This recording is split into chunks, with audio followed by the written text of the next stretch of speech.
Hello दोस्तों, आज हम डिस्कस करेंगे हार्ट रिलेटेड डिजीज़ के बारे में और उनमें यूज़ होने वाली मेडिसिन्स के बारे में। चलिए दोस्तों शुरू करते हैं। तो सबसे पहले बात कर लेते हैं हार्ट एरिथमिया के बारे में। अगर देखिए हार्ट बीट एकदम से फास्ट हो जाती है जिसको हम टेकीकार्डिया के नाम से जानते हैं, और एकदम से हार्ट बीट देखिए स्लो हो जाती है जिसको हम ब्रेडिकार्डिया के नाम से जानते हैं। तो इसी को बोलते हैं हम हार्ट एरिथमिया। नेक्स्ट बात कर लेते हैं एरोटा डिसीज़ के बारे में, जिसको हम मार्फन सिंड्रोम के नाम से भी जानते हैं। यहाँ पर एओर्टा का जो टिश्यू होता है वो कमज़ोर हो जाता है, मतलब कि वीक हो जाता है। वीक होने के साथ साथ ये इनलास्टिक हो जाता है, जिसके कारण एओर्टा जो होता है यहाँ पर बल्ज हो जाता है, मतलब कि फूल जाता है। तो यहाँ पर देखिए एओर्टा की जो बाल होती है वो टीयर कर जाती है, मतलब कि फट जाती है। तो ओवरऑल यहाँ पर देखिए थोरेसिक एओर्टिक एन्यूरिज्म हो जाता है। नेक्स्ट बात कर लेते हैं सीएडी। सीएडी मतलब कोरोनरी आर्टरी डिजीज़।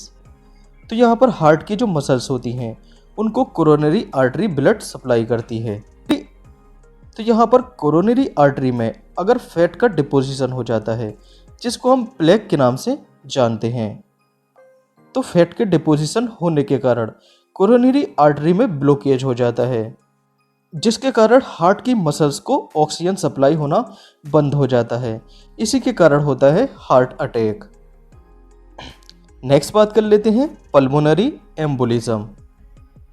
तो यहाँ पर देखिए लंग्स की ब्लड वेसल्स जो होती हैं उनमें देखिए ब्लड की क्लॉटिंग हो जाती है। इसी को हम बोल देते हैं पल्मोनरी एम्बोलिज्म। तो यहाँ पर देखिए ब्लड क्लॉट इकट्ठा होने के कारण लंग्स जो होता है वो डैमेज होने लगता है। नेक्स्ट बात कर लेते हैं हार्ट फेल, हार्ट अटैक और कार्डियक अरेस्ट। तो हार्ट फेल, हार्ट अटैक और कार्डियक अरेस्ट में क्या फ़र्क होता है? तो देखिए कार्डियक अरेस्ट जब हार्ट जो है बीट करना बंद कर देता है तो इसको हम कार्डियक अरेस्ट के नाम से जानते हैं। दूसरा केस आता है हार्ट अटैक। तो जब हार्ट की कोरोनरी आर्टरी ब्लॉक हो जाती हैं, कोरोनरी आर्टरी के ब्लॉकेज के बाद हार्ट को जो है ऑक्सीजन सप्लाई होना बंद हो जाता है। तो इसके कारण हार्ट की मसल्स जो होती हैं वो डेथ होने लगती हैं। तो इसी को बोलते हैं हार्ट अटैक। नेक्स्ट टर्म आता है कार्डियक अरेस्ट। तो हार्ट जब देखिए पंप करना बंद कर देता है, मतलब कि ब्लड को फेंकने का काम इसका बंद हो जाता है, तो इसी को हम बोल देते हैं कार्डियक अरेस्ट। अब बात कर लेते हैं देखिए मेडिसिन के बारे में। तो पहली मेडिसिन आती है एंटीकोगुलेंट मेडिसिन। तो ये मेडिसिन ब्लड में देखिए किसी भी टाइप का ब्लॉकेज होता है तो इस ब्लॉक को ये तोड़ने का काम करती है। अब जैसे ही यहाँ पर देखिए ब्लड का जो थक्का होता है उसको ये तोड़ देगा, तो इसी को बोल देते हैं हम खून को पतला करने वाली दवाइयाँ। तो यहाँ पर खून को पतला करने वाली कौन कौन सी दवाइयाँ होती हैं? इसमें आती है हेपेरिन और वारफेरिन। नेक्स्ट बात कर लेते हैं एंटीप्लेटलेट्स मेडिसिन्स। तो एंटीप्लेटलेट्स मेडिसिन्स का क्या काम होता है? तो ये ब्लड की प्लेटलेट्स को आपस में चिपकने से रोकती हैं।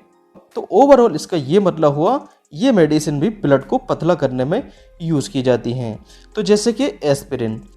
तो एस्पिरिन, तो अगर देखिए एस्पिरिन की हम लो डोज लेते हैं, मतलब कि 75 मिलीग्राम से लेकर अगर 150 मिलीग्राम ये एस्पिरिन हम ले रहे हैं, तो ये ब्लड को पतला करने में इसका यूज़ होता है।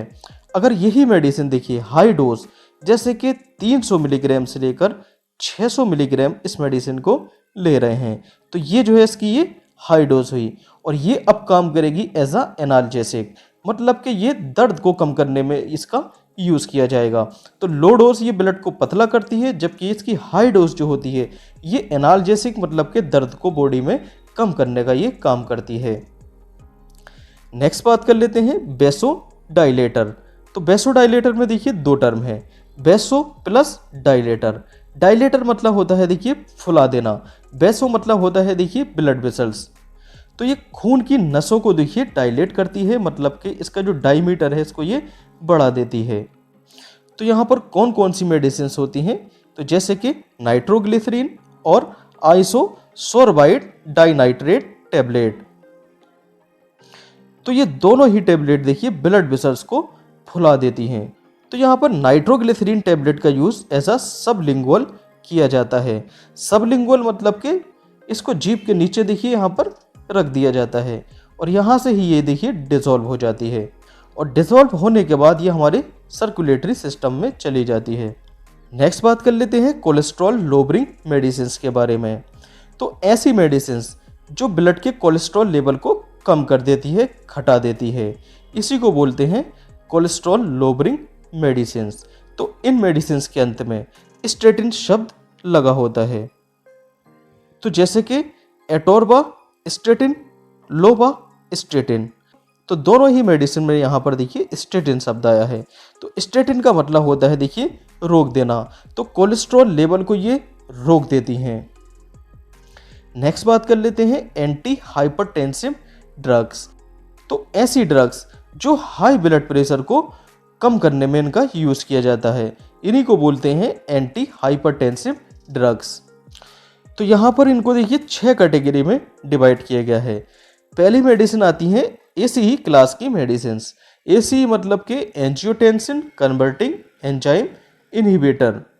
तो एसीई इनहिबिटर की कौन कौन सी मेडिसिन होती हैं? तो जिन मेडिसिन के अंत में अगर प्रिल शब्द आ जाता है तो इसको हम एसीई इनहिबिटर क्लास की मेडिसिन के नाम से जानते हैं, जैसे कि लिसिनोप्रिल। उसके बाद आती हैं ARBS क्लास की मेडिसिन।